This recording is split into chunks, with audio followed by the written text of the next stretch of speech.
자, 오늘 우리에게 주신 하나님의 말씀은 사도행전 15장에서 보도록 하겠습니다. 사도행전 15장 37절로 41절까지 말씀 되겠는데요, 신약성경 214페이지에 있습니다. 신약성경 214페이지 스크린으로 말씀이 제공되고 있습니다. 우리 다 함께 차려서 한 목소리로 천천히 봉독합니다. 시작. 바나바는 마가라 하는 요한도 데리고 가고자 하나 바울은 밤빌리아에서 자기들을 떠나 함께 이르러 가지 아니한 자를 데리고 가는 것이 옳지 않다 하여 서로 심히 다투어 피차 갈라서니 바나바는 마가를 데리고 배 타고 구브로로 가고 바울은 실라를 택한 후에 형제들에게 주의 은혜의 부탁함을 받고 떠나 수리아와 길리기아로 다니며 교회들을 견고하게 하니라.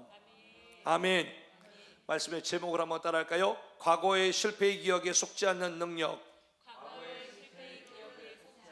다시 한번 시작. 과거의 실패의 기억에 속지 않는 능력. 아멘. 사람은 다 실패한 경험이 있지요. 크고 작을 뿐이지 다 실패의 경험이 있습니다. 그런데 어떤 사람은 실패의 기억에 거기에 평생 묶여서 나는 더 이상 안 돼, 소위 말하는 좌절의식과 절망의식에 푹 빠져서 더 새로운 일들을 하지 못하고 그 자리에 늘상 머물러 있는 사람이 있는가 반면에 오늘 본문에 나와 있는 오늘 말씀의 주인공인 마가라는 사람을 좀 다루고자 합니다. 따라합시다. 마가복음을 썼던 저자 주인공입니다. 이 마가는 이 과거를 극복하게 되는데요, 과거의 실패의 기억에 속지 않고 또 그를 뛰어넘어 브레이크스루하고 돌파하여 승리했던 믿음의 사람이었는데요, 오늘 이게 믿음의 모델들을 우리가 다시 한번 말씀을 통해 우리가 살펴보면서 과거의 실패의 기억에 속지 않고, 아멘, 과거의 기억에 머물러 있지 않고 그것이 상처가 됐든 정말 트라우마가 됐든 그것이 무엇이 됐든 간에 지나간 과거에 너무 얽매이지 말고 앞으로 오늘이라는 시간을 최선을 다하여 살고, 아멘, 그리고 내일 펼칠 것들을 소망하면서 앞으로 전진해 나가는 정말로 소망 있는 믿음의 사람들 되시기를 간절히 소원합니다. 그런 의미에서 사랑하는 우리 옆 사람 바라보면서 과거에 파묻혀 있지 맙시다. 한 번 더, 과거의 상처에 매이지 맙시다. 이러한 큰 주제를 가지고요, 오늘 하는 말씀 증거할 때 정말 우리 이 말씀을 듣는 온라인으로 이 예배를 좀 함께하고 있는 성도들뿐만이 아니라 오늘 예배 가운데 참석한 우리 모든 성도들께서 정말 그렇구나, 과거라는 것들 가지고 이 사단마귀 어둠의 영들이 얼마나 우리 지금 현재를 살아가는 성도들을 발목을 딱 쥐고 있는지, 과거의 상처에 얽매여서 오늘의 행복한 삶을 살지 못하고 계속 불행하게 살게끔 우리를 조종하고 있는지를 정확하게 깨달으셔서, 저 같으면 크게 아멘 하겠네요. 그래서 더 나은 오늘의 삶, 내일의 삶을 계속해서 펼쳐나가는 우리 모두가 되기를 다시 한번 다짐하는 귀한 시간 되시기를 바랍니다. 여러분, 진리에는 현재성이 있습니다. 이게 어려운 말이긴 한데요, 이제까지 했던 말에 좀 정의한 내용입니다. 진리에 따라서 진리에는 현재성이 있다. 옛날에 이 성경도 옛날에 쓰여진 거잖아요. 또 타종교에서도 여러 가지 경전이 있지만 지금도 소위 말하는 불교나 이슬람이나 우리 기독교나 소위 말하는 이 철학 세계에서는 고등 종교라고 말을 합니다. 고등 종교? 하등 종교가 있죠. 하등 종교는 뭐냐면 종교긴 종교인데 굉장히 윤리 도덕적으로 아주 저급해요. 굉장히 저급해서 감히 종교라고 말하기가 좀 그런 종교들은 다룰 가치도 없고, 소위 말하는 고등 종교라고 말하는 그런 종교들은 다 나름대로 경전을 가지고 있어서 그 경전이 진리라고 여기기 때문에 지금도 많은 추종자들을 거느리고 신도들을 거느리면서 지금 고등 종교의 역할을 하고 있지요. 네, 왜냐하면 그 진리, 그 가르침이 진짜 진리라고 여기기 때문입니다. 그러나 우리 기독교는 더 말할 것도 없거니와 살아계신 하나님께서 또 살아계신 성령께서 감동으로 지어진 성경 아니겠습니까? 그래서 다른 어떤 고등 종교들보다도 탁월할 정도로 지금도 살아 역사하시는 말씀일 뿐만이 아니라 오늘도 지금도 예수 그리스도를 믿고 주로 고백하는 모든 성도들에게 오늘 이 한 날을 살아갈 수 있는 현재성의 생생함을 가지고 오늘도 살아가게끔 하는 이 하나님의 말씀 앞에 다시 한번 순종할 줄 아는 우리 모두가 되기를 소원하는데요, 그런 의미에서 진리는 항상 현재성이 있습니다. 과거의 진리였다고 해서 오늘 동일하게 진리예요. 그리고 내일도 여전히 진리일 것입니다. 아멘. 예, 그래서 특별히 하나님의 말씀인 성경 말씀, 그리고 생생한 오늘도 우리에게 감동 주시는 하나님의 말씀과 감동은 항상 현재성이 있습니다. 그래서 옛날에 지어진, 옛날에 쓰였던 오늘도 바나바, 마가, 바울 등등 과거의 인물들이 나오지만 이 과거의 인물들의 스토리가 오늘날 동일하게 현재성이 있기 때문에 오늘도 우리에게 적용이 되어지고, 아멘, 또 영향력이 있게 되는 말씀이기 때문에 성경 말씀은, 또 과거의 모든 성경의 인물들은 현재성이 있습니다. 이것이 바로 진리라고 하는 것이죠. 즉 진리는 과거의 죄의 영향을 받고 있던 현재의 우리를 건져내어 살리는 힘이 있고요. 무엇이? 진리가 그렇다는 겁니다. 그리고 진리는 오늘 과거의 스토리일지라도, 과거의 진리일지라도 오늘을 살아가고 있는 저와 여러분들의 모든 내면과 속 사람의 모든 병든 내면들, 과거에 수없이 내가 트라우마로 상처로 받았던 것들을 오늘 다시 한번 거기에 매여 있지 말고 오늘 다시 한번 그것을 극복해서 새로운 밝은 미래로 나아가게끔 만드는, 그래서 오늘 우리를 살아가지만 다시 한번 치유하고 고치는 능력이 바로 진리의 말씀입니다. 그리고 오늘 저와 여러분들이 아까 찬양됐습니다. 나 자유 얻었네, 너 자유 얻었네, 우리 자유 얻었네. 뭐예요? 자유케 하는 힘이 바로 진리입니다. 아멘. 그래, 따라합시다. 진리는 예수 그리스도다. 예수 그리스도가 바로 진리이십니다. 이러한 진리는 우리의 상한 과거, 아픈 과거, 잊고 싶은 과거 등등, 그러나 상하고 아프고 잊고 싶었으나 아직까지도 잊혀지지 않는 그런 과거를 능히 치료할 수 있는 힘이 진리의 말씀이고 예수 그리스도이십니다. 아멘. 그 다음에 불안한 미래를 회복해서 결국 생동감이 있는 현재를 살아가게끔 만드는 것이 진리의 힘입니다. 그래서 여러분들 안에 예수 그리스도가 생명으로 살아있으시기를 소원합니다. 그래서 진리를 아는 사람은요, 진리의 가치를 알고 진리의 진가를 아는 사람은요, 현재가 기쁩니다. 근데 진리를 모르게 되면 어떤 줄 아세요? 과거에 늘 그 아픔과 트라우마와 상처에 묶여서 오늘이라고 하는 이 소중한 시간을 기쁘게 못 살아요. 그래서 오늘이라는 시간을, 현재라는 시간을 기쁘게 사는 사람은 어떤 사람이라? 진리를 아는 사람이에요. 그러면 옆 사람을 진리를 아는 사람이 됩시다. 그래서 진리를 아는 사람은 현재가 기쁘고요, 현재가 소중하고요, 현재가 알차고요, 현재가 살아있습니다. 그래서 여러분들 오늘 말씀이 이미 결론 초도에 나왔습니다만 여러분 과거에 묶여있지 마세요. 예, 저도 마찬가지로 과거에 참 아픈 기억이 있고 잊고 싶은 기억도 있습니다. 그러나 이제 저는 그것이 문제가 되지 않아요. 왜요?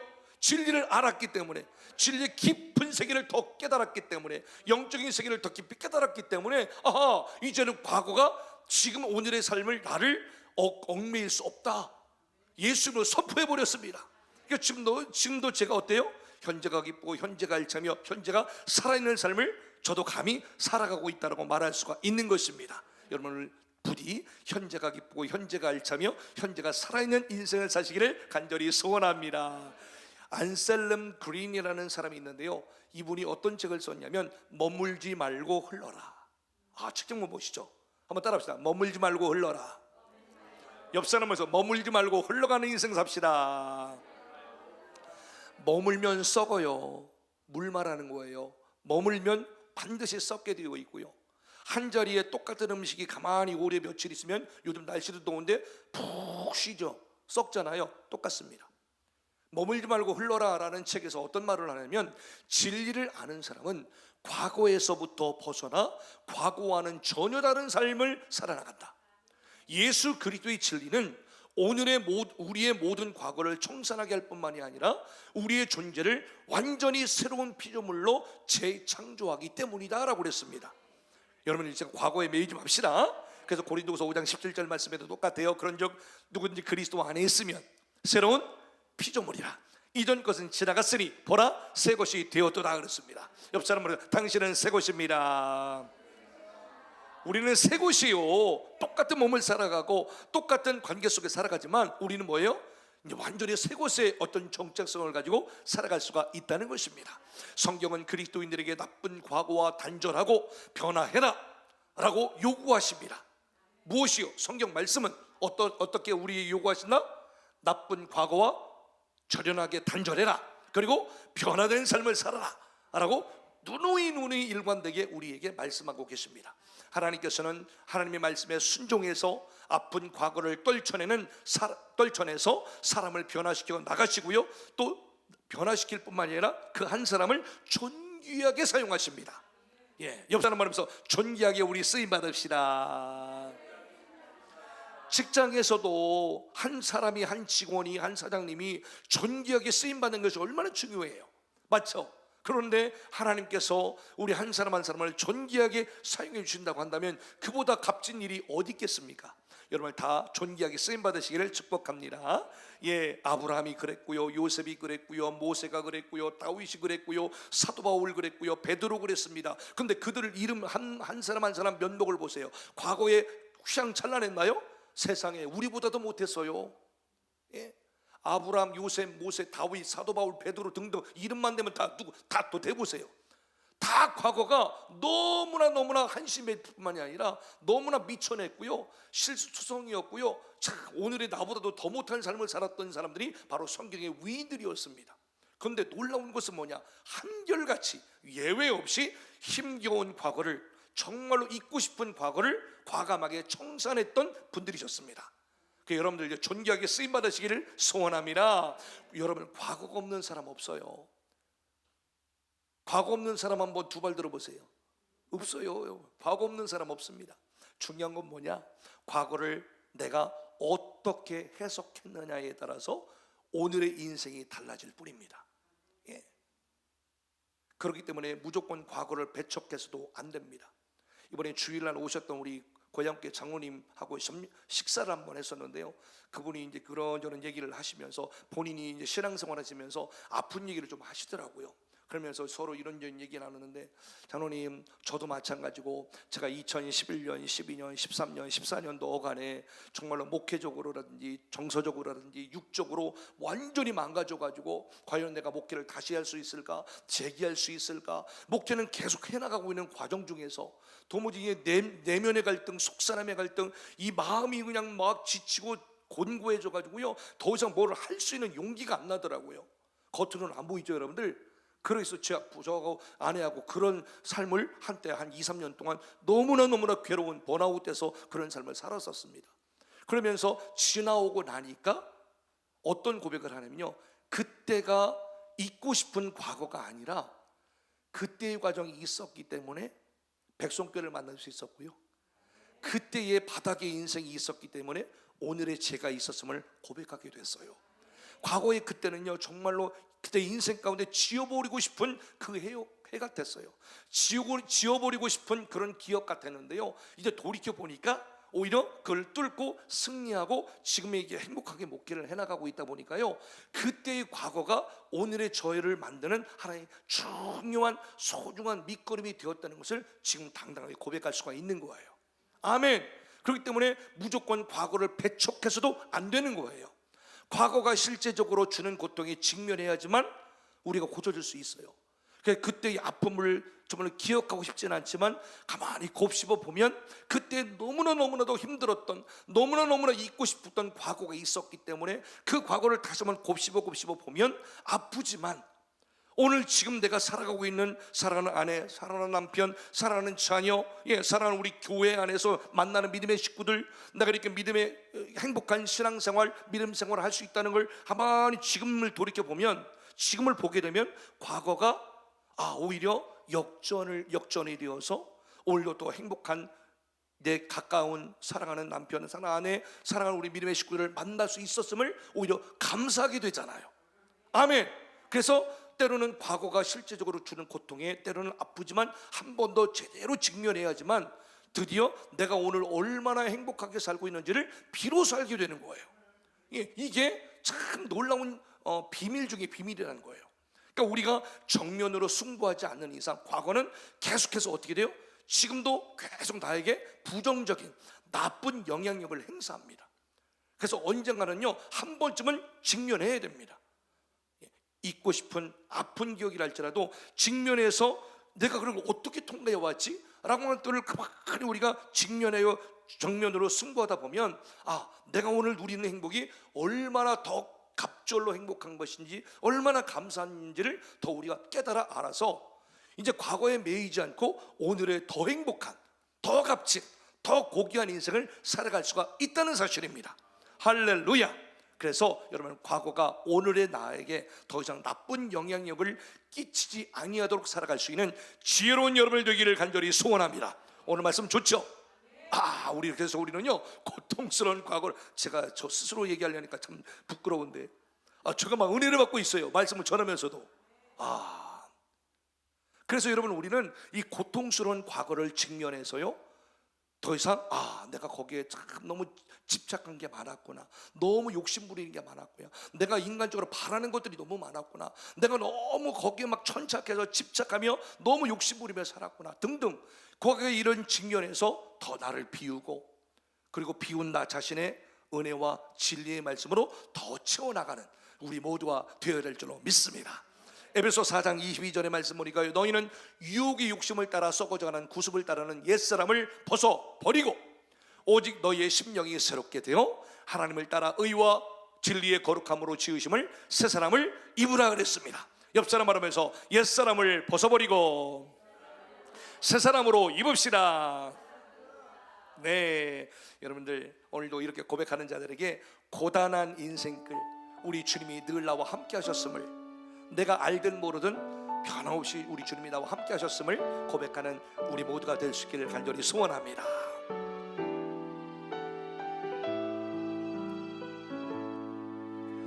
고단한 인생길 힘겨운 오늘도 예수 내 마음 하시네. 지나간 아픔도 마주할 세상도 예수 내 마음 하시네. 하루를 살아도 기쁨으로 가리 예수 늘 함께 하시네. 후회도 염려도 온전히 맡기리 예수 늘 함께 하시네. 믿음의 눈 들어 주를 보리. 이 또한 지나가리라.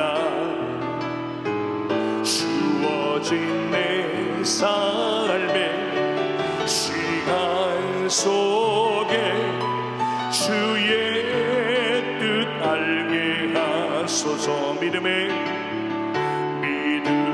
눈 들어 주를 보리.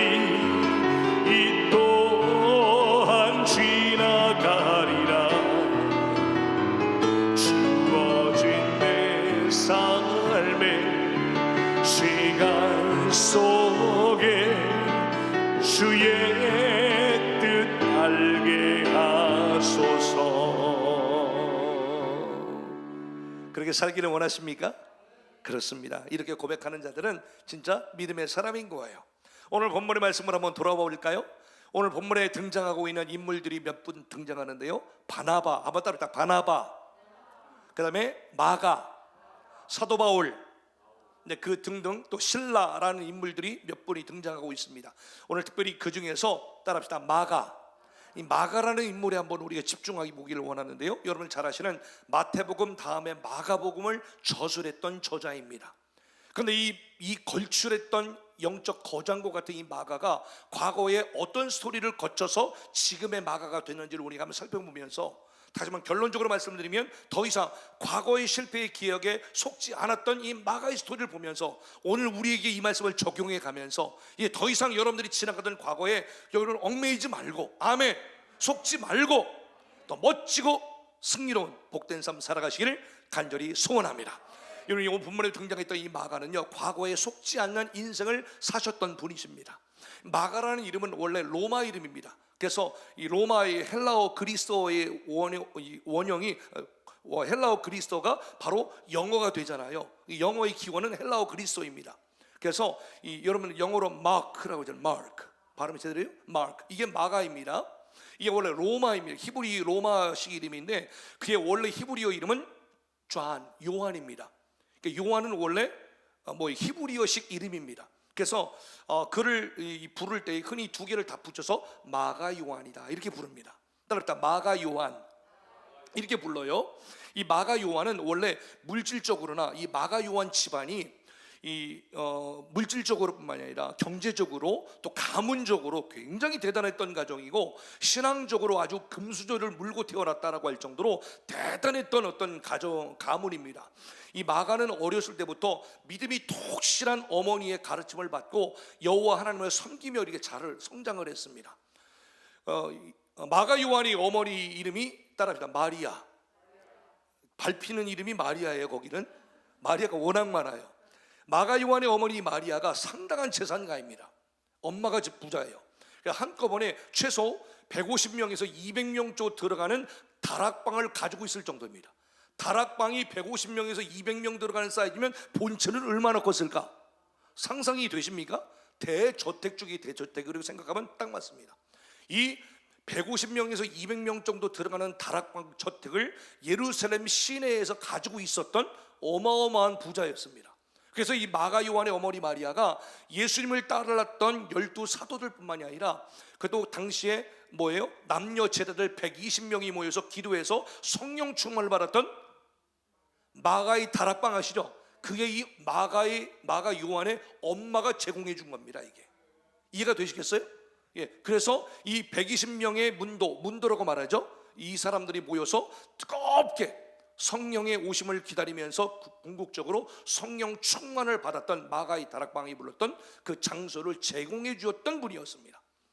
그러니 옆에서 그 어렸던 마가가 그 모든 걸 다 보고 자랐겠죠. 예, 즉 최초로 이 마가의 다락방이 교회가 된 겁니다. 그리고 자신의 집을 이렇게 흔쾌히 제공함으로써 위대한 초대교회의 출발을 가능하게 했던 헌신된 여성이 바로 마가 요한의 엄마 마리아였습니다.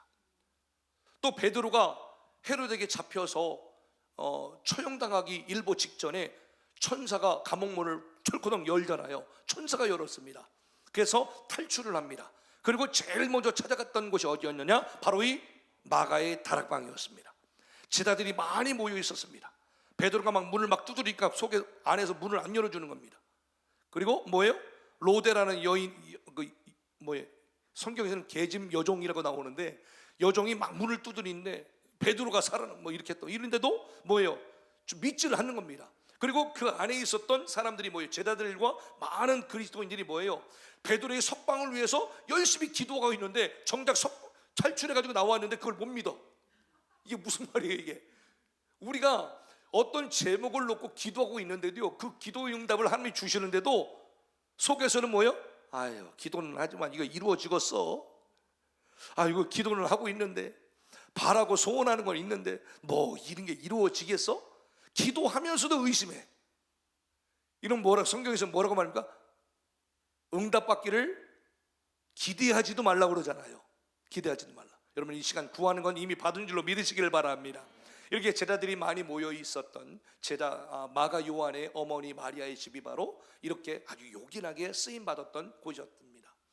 이렇게 마가의 집은요, 최초의 교회가 시작된 역사적인 장소였을 뿐만이 아니라 끊임없이 기도와 말씀이 울려 퍼졌던 거룩한 곳이었습니다.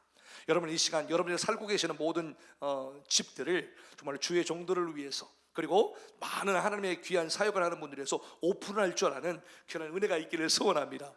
이게 굉장히 중요한 겁니다. 네, 이에 따라서 마가는요, 당시에는 어렸겠죠. 어렸던 이 마가는 자연스럽게 걸출했던 예수님의 직계 제자였던 사도들, 그리고 제자 그룹들과 자연스럽게 아유 이거 어린애 아이고 많이 컸네 이렇게 하면서 많은 사도들과 많은 남녀 제자들에게 이렇게 사랑을 받으면서 자연스럽게 어울리면서 이렇게 성장을 하게 됐고요. 또 그런 사도들뿐만이 아니라 많은 제자 그룹들에게 예수님이 하셨던 말씀, 모든 기적들 같이 예수님과 사셨으니까 그분들에게 직접적으로 생생했던 예수님과의 관련된 말씀을 들을 수 있는 기회가 있었던 것이 바로 이 마가 요한이었습니다.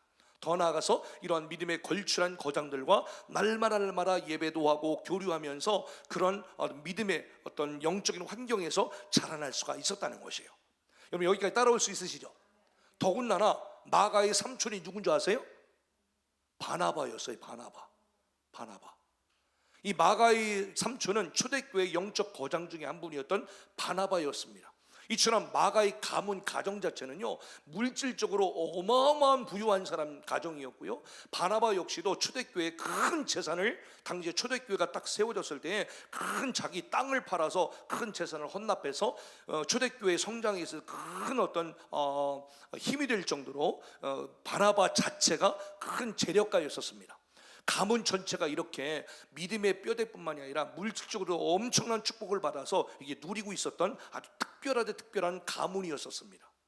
그래서 사도행전 4장 32절의 말씀 보니까요, 바나바의 행적에 대해서 잠깐 나오게 되는데 한번 들어보세요. 당시 초대교회가 믿는 무리가 한 마음과 한 뜻이 되어 모든 물건을 서로 통용하고 자기 재물을 조금이라도 자기 것이라고 하는 이가 하나도 없더라. 은혜를 너무 충만하게 받다 보니까 내 것이 없어. 그냥 막 교회 갖고 와가지고 막 나눠주고 베풀어주면서 나타난 결과가 가난한 사람이 하나도 없었대요. 사도들이 큰 권능으로 주 예수의 부활을 증언하니 무리가 큰 은혜를 받아 그 중에 가난한 사람이 없으니 이는 밭과 집 있는 자는 다 팔아서 그 판 것의 값을 가져다가 사도들의 발 앞에 두매 그들이 각 사람의 필요를 따라 다 나누어 주민이라. 교인들의 가난한 사람이 하나도 없었던 거예요. 36절, 구브로에서 난 레위족 사람이 있으니 이름은 요셉이라. 사도들이 일컬어 바나바라, 번역하면 위로의 아들이라 하니, 원래 이름이 요셉이었는데 바나바는 원래는 별명입니다. 어떤 뜻? 위로의 아들이다. 그다음에 그가 밭이 있음에 팔아 그 값을 가지고 사도들 발 앞에 두니라. 그러면서 사도행전 4장이 딱 마무리가 지고요, 5장으로 넘어가면서 여러분 잘 아시는 아나니아와 삽비라 사건이 나와요.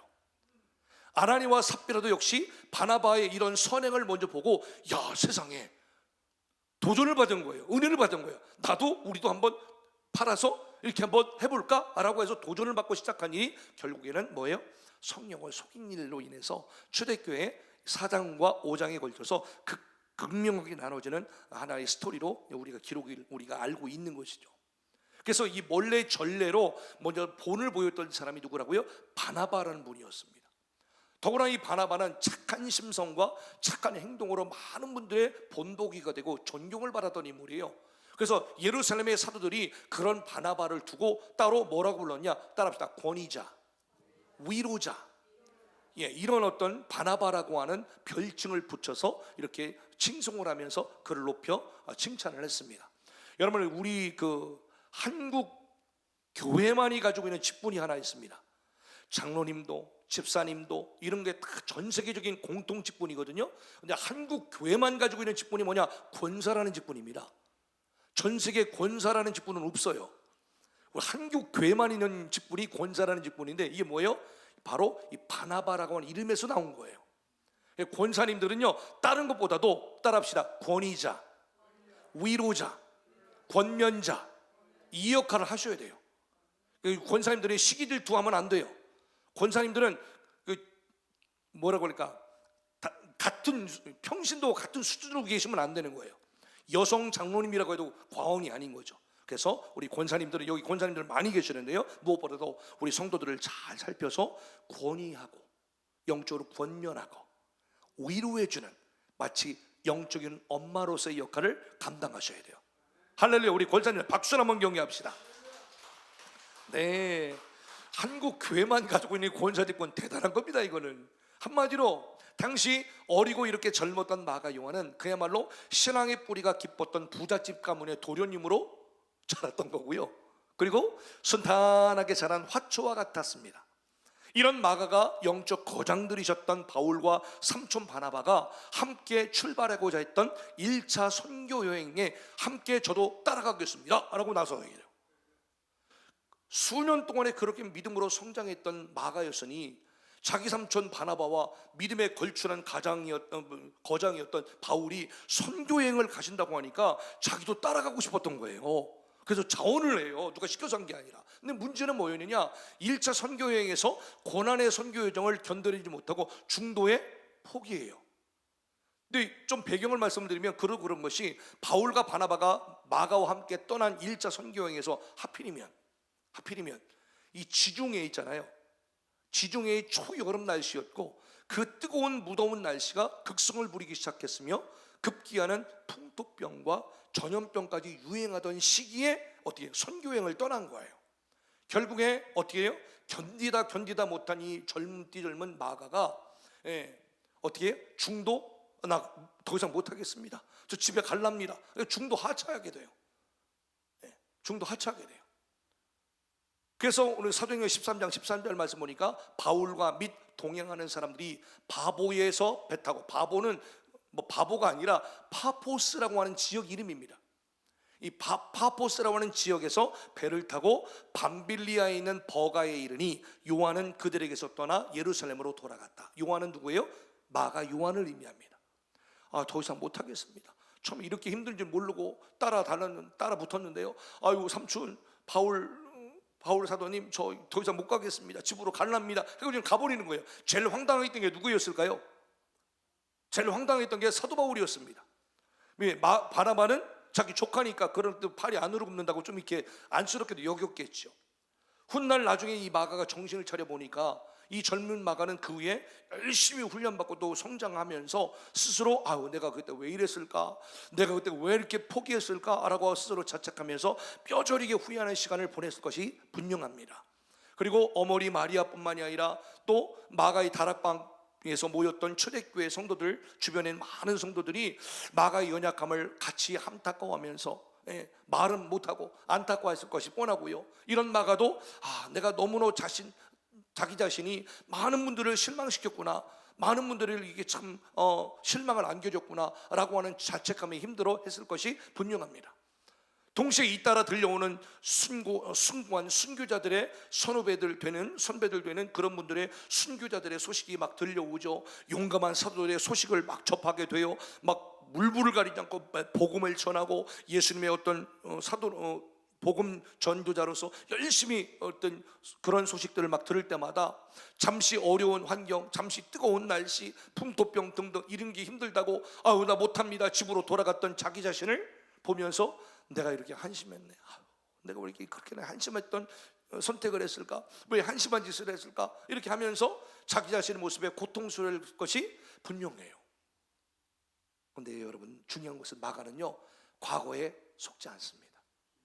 결론부터 말씀드리면 마가는 젊은 시절에 한두 번 실패했던 과거가 자기 인생 전체의 장애물이 되게 한 것이 아니라 오히려 실패했던 과거가 자기 남은 평생의 인생의 디딤돌이 되게 만들었던 사람이었습니다. 좀 이따 결론에 또 나오게 되겠습니다만, 그래서 마가는요 실패했던 과거를 자신의 신앙을 돌아볼 수 있는 절호의 기회로 삼았던 분이었어요. 이렇게 시간이 흐르는 가운데 마가는 다시 한번 예수 그리스도를 깊이 더 뜨겁게 사랑하는 사람으로 회복이 되고 이전보다 더 믿음이 굳건해진 믿음의 거장으로 한 단계 밟고 갔다는 것입니다. 그래서 이 마가는 자신이 포기했던 1차 전도 여행에서 바울과 바나바가 전도에 나름대로 이제 마가가 돌아갔잖아요.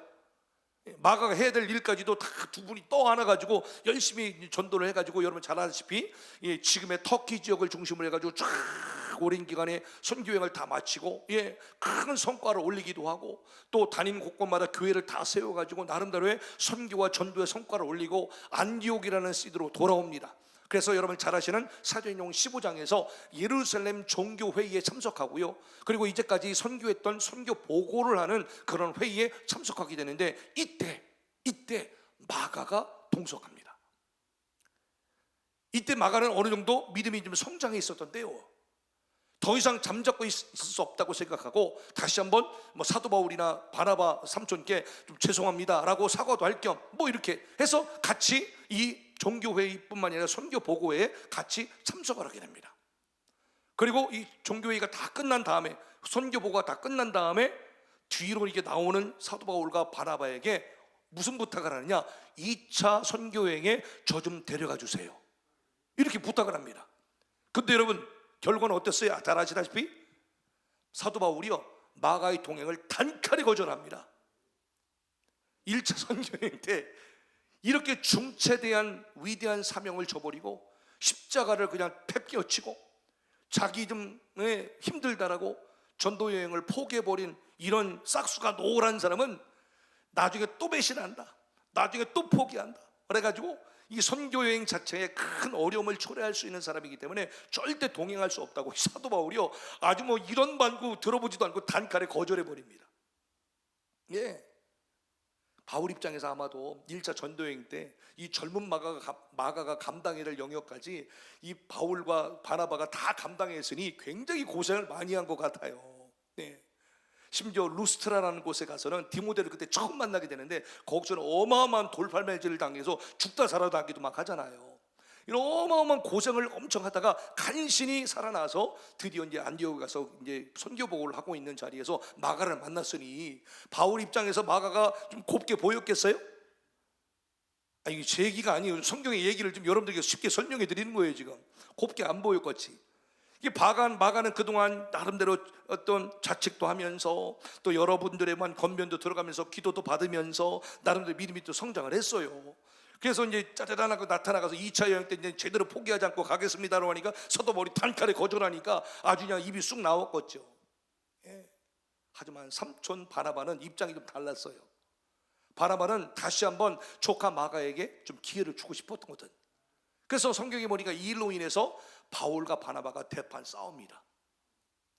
대판 싸움, 크게 싸웠다라는 표현을 쓰고 있습니다. 크게 싸우게 되고 이 두 영적 거장이 참 갈라지게 돼요. 그래서 오늘 본문의 이제 후반부에 나오게 됩니다만은 사도 바울은 바나바가 갈라졌으니까 누군가를 데리고 가야 되잖아. 누구하고 데려갑니까? 잘 아시는 실라라는 분하고 같이 동행을 해서 이제 2차 선교여행을 떠나게 되고, 그래서 육로를 통해서 지금의 시리아와 또 터키 북부 지역인 길리기아 방면으로 이제 쭉 올라가서 2차 선교여행을 하게 되고, 이제 누구 남았어요? 이제 바나바 찌르렀잖아요. 바나바는 누구를 데리고 갔을까요? 그렇지, 조카 마가를 데리고 어디로 갑니까? 바다 쪽 방향으로 지금 말하는 키프로스 섬, 구브로 섬으로 향하게 됩니다. 이렇게 갈라지게 됩니다.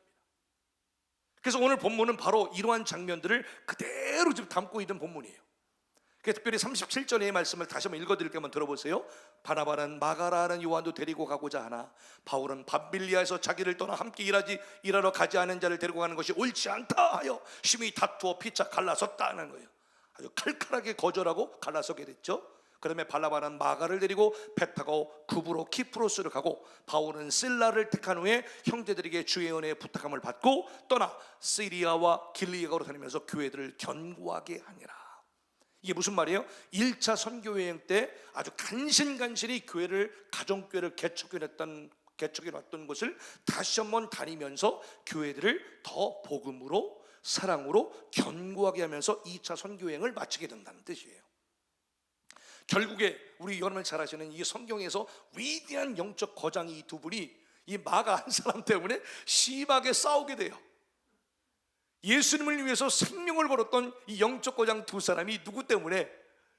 마가 한 사람 때문에 대판 싸우게 됐다는 뜻이에요. 마가 역시 입장에서도 마가 자기 자신 때문에 당대 최고의 영적 거장이었던 바울과 바나바가 심하게 다투고 찢어진 것을 보면서 충격을 받았을까요? 안 받았을까요? 당연히 받았겠지요. 자신 때문에 이 두 거장이 싸우고 갈라지는 것을 보면서 엄청난 자책과 후회와 연약함을 탓할 수도 있을 것이 뻔합니다. 또 혹시라도 자신의 변화와 결심을 믿어주지 않는 사도 바울에게 섭섭한 마음은 들었을까요? 안 들었을까요? 그건 여러분의 상상에 맡기도록 하겠습니다. 성경에 나오지 않으니까. 왜냐? 우리 인간적인 생각으로 보면 내가 이렇게 변화됐는데, 내가 이렇게 바뀌었는데, 이런 마음을 좀 알아주지 않은 사도 바울에게 좀 섭섭한 마음도 있었지 않았을까? 이건 제 생각이고 우리의 상상에 맡깁니다. 더구나 자신이 그렇게 존경에 맞지 않았던 사도 바울로부터 야, 너하고 도무지 일을 할 수 없어, 너는 한번 배신했으니까 다음에 또 배신할 놈이야, 이런 평가를 받았단 말이에요. 마가 입장에서 도무지 믿을 수 없는 사람이라고, 영적으로 성숙하지 못한 사람에는 평가를 받은 것 자체가 마가 입장에서는 나름대로의 상처가 됐을 법했을 것입니다. 마가는 이렇게 젊은 시절 스스로 자기가 그렇게 존경하고 믿었고 따랐던 바울에게 일시적으로 버림을 받기도 했고 바울의 신임을 잃었다라고 생각할 수도 있었을 것입니다. 여러분, 많은 사람들이 마가처럼요 처절하게 실패하고 넘어지기도 하고 재기 불가한 것처럼 보이기도 하고 또 마가처럼 눈초리와 비난과 비판을 한때 받았을 때 일반적인 사람은요 좌절하고 실패한 과거를 떨쳐내지를 못합니다. 실패를 통해서 과다한 수치심을 느끼기도 하고 모욕감을 느끼기도 해서 그 일부터는 낮은 자존감을 가지고 나는 더 이상 새 출발할 수 없는 사람인가 봐, 나는 뭐 이렇게 다시 새 시작을 할 수 없는 사람인가 봐 라고 해서 이 낮은 자존감으로 평생 과거에 묶여서 새로운 오늘, 새로운 내일을 열어가지 못하는 그런 분들이 우리 주변에 의외로 많은 것을 보게 됩니다. 하지만 여러분, 오늘 본문의 이 마가는요 과거에 자신의 여러 번 실패에 속지 않았습니다. 마가는요 자신의 유약했던 실패했던 과거에도 속지 않았고요, 쓸모없다고 버림받았던, 일시적으로 버림받았던, 거부당했던 과거의 사실에 빠져서 더 이상 거기에 파묻혀 있지도 않았습니다. 마가는요 복음의 능력으로 다시 시작했습니다. 옆 사람 말해서 복음의 능력으로 다시 시작합시다. 한 번 더 당신은 다시 새 출발할 수 있습니다. 아멘, 아멘. 바나바와 떠났던 2차 선교 여행에서부터는 바울과는 찌르졌잖아요. 근데 놀랍게도요 자기 삼촌이었던 바나바와 함께 떠났던 2차 선교 여행에서부터는요 마가가 놀라울 정도로 흔들림 없이 십자가의 길을 묵묵히 걸어나갑니다. 그리고 그전에는 실패했고 연약했고 금방 포기 잘했던 이 마가가요 이제는요 어떤 사람에게도 유익한 사람이 됐고요, 어떤 사람에게도 꼭 필요한 마가가 됐다는 사실에 우리는 놀라야 돼요. 여러분, 옆 사람을 해서 우리 꼭 필요한 사람이 됩시다. 있으나마나한 사람, 꼭 없어도 되는 사람, 이런 인생이 아니라 꼭 필요한 인생이 될 수 있기를 간절히 소원합니다. 마가 요한의 이후의 행적은요 사도 바울 서신서에 거의 후반부에 쓰여진 서신서에 많이 마가의 이름이 등장하고 있는데요, 특별히 마가는요 바울이 로마 감옥에 갇혀 있었던 바울의 옆에 있었을 때 마가의 이름이 등장합니다. 그게 바로 골로새서 4장 10절. 골로새서는 뭐예요? 옥중서신이잖아요. 에빌골빌, 에베소서, 빌립보서, 골로새서, 에빌골빌, 빌레몬서, 이 네 개가 옥중서신이라고 말하는데 골로새 4장 10절에 보니까 나와 함께 갇힌 아리스다고와, 나는 누구예요? 자기 사도 바울 자신입니다. 나와 함께 갇혔던 아리스다고와 바나바의 생질이 조카예요. 바나바의 생질 마가와. 그럼 뭐예요? 아리스다고와 마가가 지금 사도 바울과 같이 감옥에 갇혀 있는 거예요. 이 시간이 좀 지난 겁니다. 과거에 그랬던 마가가 지금은 바울과 함께 감옥에 한 방에 갇혀 있는 거예요. 그럼 흘러갔던 세월이 여러분 대충 짐작이 되시나요? 여러분, 발명가 찰스 캐더릭이라는 사람이요 이런 말을 했대요. 과거의 실패를 성공으로 전환시키는 데 필요한 몇 가지 충고를 남겼다고 하는데 한번 들어보세요. 첫째, 정직하게 실패를 인정하라. 나 실패하지 않았어. 아니야, 나 실패하지 않았어. 이렇게 부인하는 것이 아니라 정직하게 실패를 받아들이고 인정하라는 겁니다. 둘째, 실패를 이용하라는 겁니다. 실패는 성공의 어머니라는 말이 있잖아요. 그 말과 일맥상통하게 되겠죠. 그리고 절대 실패를 낭비하지 마라. 실패에서 얻을 수 있는 모든 것을 배우라. 셋째, 실패를 이제 아무것도 하지 않기로라고 결심한 계기로 삼지 말라라는 얘기입니다. 실패했다고 해가지고 난 더 이상 아무것도 안 할래, 그렇게 하지 말라는 얘기입니다. 실패는 누구에게나 찾아온다. 실패를 반가운 손님을 맞듯 대우하시기를 바란다. 성공의 시간이 있듯이 실패의 시간도 다 하나님께서 허락하신 것이다 라고 했어요. 깨닫는 은혜가 있기를 소원합니다. 이렇게 이런 원리를 마가는 뭐 알았는지 몰랐는지 모르지만 마가는요 본인의 실패에서 잘 배우게 됩니다. 그리고 이것 역시 하나님께서 나에게 허락해 주신 연단과 시련의 과정임을 받아들이게 돼요. 그래서 마가는 세월이 지나요, 시간이 지나요, 어느 순간 바울과 함께 고난받는 그리스도 예수의 군사가 되어 어느새 바울과 함께 복음 때문에 함께 감옥에도 한 방에 갇히게 되는 그런 어떤 영적인 거장으로 우뚝 서게 돼요. 빌레몬에게 보냈던 편지에서도 바울은요, 다른 동역자들을 언급하면서 마가의 안부를 전하고 있습니다. 특별히 빌레몬서 1장 24절, 이것도 옥중서신인데 또한 나의 동역자 마가 첫 번째로 나옵니다. 아까서는 골로새서는 뭐예요? 아리스다고가 먼저 나오잖아요. 아리스다고와 마가 이렇게 등장하는데 빌레몬서로 넘어가게 되면 마가가 제일 먼저 나옵니다. 나의 동역자 마가, 그 다음에 아리스다고, 데마, 누가가 문안하느니라 라고 하잖아요. 훗날 이 마가에 대한 바울의 이러한 평가는요, 이제 마가가 복음의 사역자로 완전히 우뚝 서서 회복이 돼서 아주 멋지게 복음 증거자로 전파하며 일하고 있을 때를 이야기하고 있습니다. 주님의 일에 아무 쓸모없는 존재로 한때 평가되었고 낙심 가운데 절망할 수밖에 없었던 마가였지만 이제 지금은 어때요? 과거를 이기는, 과거를 능히 뚫고 승리하는 복음의 능력을 의지함으로 또 바나바와 같았던 귀한 일꾼의 도움으로 이제는 마가는 과거와는 전혀 비교할 수 없는 엄청난 거장으로 우뚝 서게 되었다는 것입니다. 우리 마가 본받을 만하죠?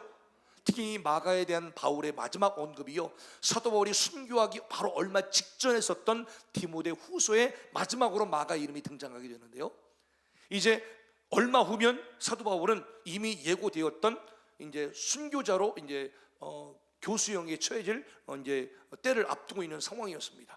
마지막으로 디모데 후서를 쓰게 되면서 바울이 자기 믿음의 아들이었던 디모데에게 편지를 쓰면서 마지막 장에서 마가에 대한 언급을 합니다. 디모데야, 마가를 나에게 데려오라. 저가 나의 일에 유익하니라. 이게 마지막 마가에 대한 사도 바울의 언급이었습니다. 나중에 감옥에서 사도 바울과 마가가 만났을까요? 안 만났을까요? 아무도 모릅니다. 아마 만나지 않았을까 싶습니다. 한때 이 마가로 인해서 존경하던 선배이자 친한 동역자였던 바나바와 정말 헤어지기 싫었는데도 헤어질 수밖에 없었던 원인 제공자였던 이 마가, 그런 마가를 부실했던 바울이었는데요, 이제는 뭐래요? 마가를 나에게로 좀 데려와 줘 부탁하고 있습니다. 이 마가의 변화를 증언한 사람은 바울만이 아니었습니다. 베드로가 이 마가를요 뭐라고 불렀냐면, 따라합시다. 아들.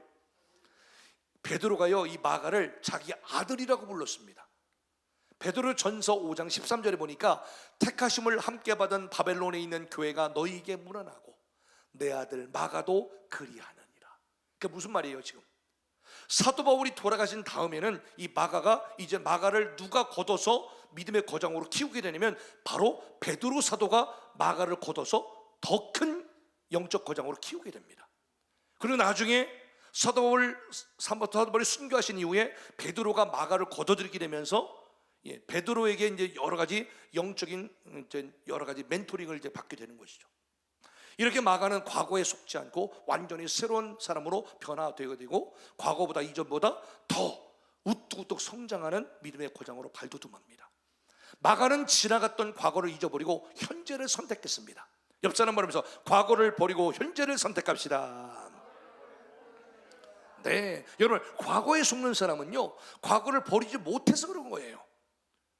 과거에 속는 사람은 과거를 버리지 못해서 현재에 내가 무엇을 가장 아껴야 되는지, 오늘 내가 무엇을 더 소중하게 여겨야 되는지 이거를 모르고 살아가는 사람이라는 거예요.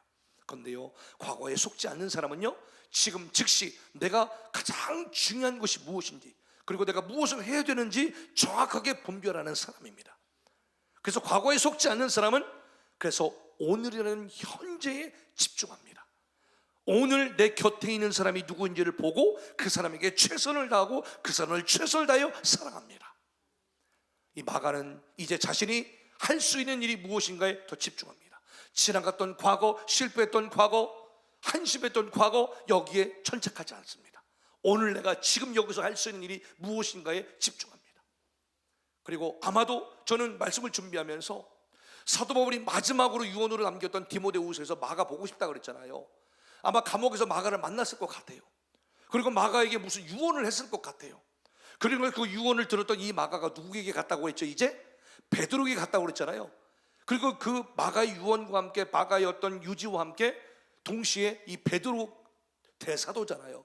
베드로에게 여러 가지 영적인 교육을 받아가면서 오늘 내가 할 수 있는 최선의 것이 무엇인지를 계속 집중해서 살아갔던 마가의 스토리를 우리는 결코 잊으면 안 되는 겁니다. 무엇보다도 마가는요, 사도 베드로의 훌륭한 통역관이었습니다. 베드로는 유대인이잖아요. 유대인이기 때문에 히브리어 정도, 아람어 정도만 알 수 있었지, 당시에 뭐예요? 전 세계의 공통어였던 뭐 헬라어, 뭐 이런 언어, 그 이외에 세계 각국의 언어를 몰랐을 수도 있습니다. 그런데요, 마가 요한은 어디에 있었던 사람이라고요? 이미 외국 물을 먹었던 이민자와 같은 사람이었습니다. 그러니까 베드로의 훌륭한 통역관으로 활동했을 것이다라고 많은 학자들이 추측을 합니다. 동시에 베드로의 훌륭한 동역자가 됩니다. 베드로는 이스라엘을 떠나서 로마를 비롯해서 이방 세계에 나가서 쫙 복음을 전하는데요, 이때 이 마가가 베드로와 항상 동행을 하면서 베드로의 복음 사역을 결정적으로 필요적절하게 도왔던 동역자로 성장합니다. 사도 바울에게 만약에 디모데가 있었다고 한다면 베드로에게 누가 있었어요? 그렇죠, 마가가 있었습니다. 따라합시다. 사도 바울에게 디모데, 베드로에게는 마가. 이 얘기는 별로 들어보신 적 없죠? 예. 이후에 이 마가의 재능과 신앙은요, 성령님께 붙들림 받아서 더욱더 크게 믿음이 성장하면서 드디어 여러분 잘 아시는 마가복음을 저술하게 됩니다. 이 마가복음을 저술할 때 뭐 성령께서 뭐 직통계시를 받아 쓴 게 아니에요. 직통계시를 받아 쓴 것은요, 요한계시록밖에 없어요. 이 마가복음을 쓰는 데 있어서 결정적인 모든 소스를 누가 제공해 줬을까요? 그렇죠, 베드로예요. 왜? 예수님을 곁에서 가장 생생하게 봤던 목격자였고, 예수님의 모든 말씀과 그리고 모든 제자들과 함께 했던 모든 고난당하시고 부활하시고, 고난당하시고 십자가에 달려 죽으시고 부활하시고 그 위에 예수님이 남겼던 모든 것, 마가의 다락방에 모여서 뭐 성령이 오실 때까지 기다리라 한 모든 예수님의 마지막 유언뿐만이 아니라 모든 사도들의 모든 행적까지도 아주 생생한 목소리로 다 그 소스를 베드로부터 공급받아서 마가복음이 저술되게 됩니다. 그래서 위대한 복음서 중에 하나가 마가복음이죠. 이 마가가 아까 말씀드린 대로 마가복음을 썼을 때에 이 근본 자료, 원 자료는 다 이 베드로를 통해서 다 소스를 얻게 된다는 얘기죠. 그래서 이 마가복음의 별칭이 베드로복음이다라는 말도 씁니다. 마가는 그래서 주후 AD 30년에서 65년 사이에 베드로가 행했던 모든 예루살렘에서 또 로마에 이르는 모든 전도사역의 초기부터 끝까지 항상 베드로 옆에서 비서로서 다니면서 함께하면서 베드로가 전했던 말을 상세히 다 기록을 하게 되고요. 그래서 마가복음에서는 다른 복음서에서보다 이 특별히 베드로에 대해서 아주 상세히 기록한 내용이 유독 마가복음에서는 많습니다.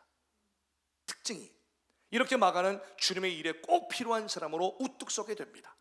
마가는 초대교회를 대표할 수 있는 바나바와 베드로, 바울 사이에서 아주 중요한 연결고리 역할을 담당하면서 주님의 일들을 이루잖아요.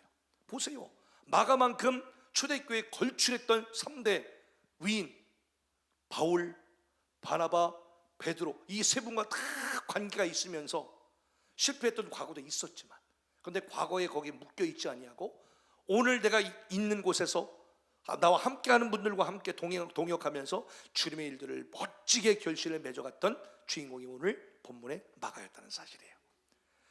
참고로 여러분, 기독교 성경에 기록되어 있지 않지만 유력한 기독교 전승에 의하면 여러분, 마가는 인생 말년에 아프리카 북부의 이집트 북부 쪽에 있는 알렉산드리아라는 지역이 있습니다. 여기에 알렉산드리아의 교회를 세우는 교회 창립자가 됐다는 기독교 전승이 있고요. 그리고 최초 감독으로서 그곳에 머물면서 알렉산드리아가 어느 나라에 있다 그랬죠? 지금의 이집트. 그래서 이집트 선교를 담당했던 사도였다라고 기독교 전승에서 흘러내려오고 있습니다. 그리고 여러분 참고로 트라이아누스 황제의 박해를 받아서 줄에 매여서 말 몇 마리가 끄는 줄에 매어서 질질질질 끌려다니다가 고초를 당하다가 결국에는 초죽음이 돼서 마지막 불 속에 던져져 순교를 당하셨다라고 기독교 전승에 기록이 되어 있을 정도입니다. 이 마가 날씨도 없다고 전염병, 풍토병에 걸려 이거 벌레 물릴까봐, 소위 말하는 병걸릴까봐 전도행도 못 따라갔던 그 연약한 온실 속에 자란 화초와 같은 마가였는데, 마가의 인생 발견에는 어떻습니까? 방금 말씀드린 대로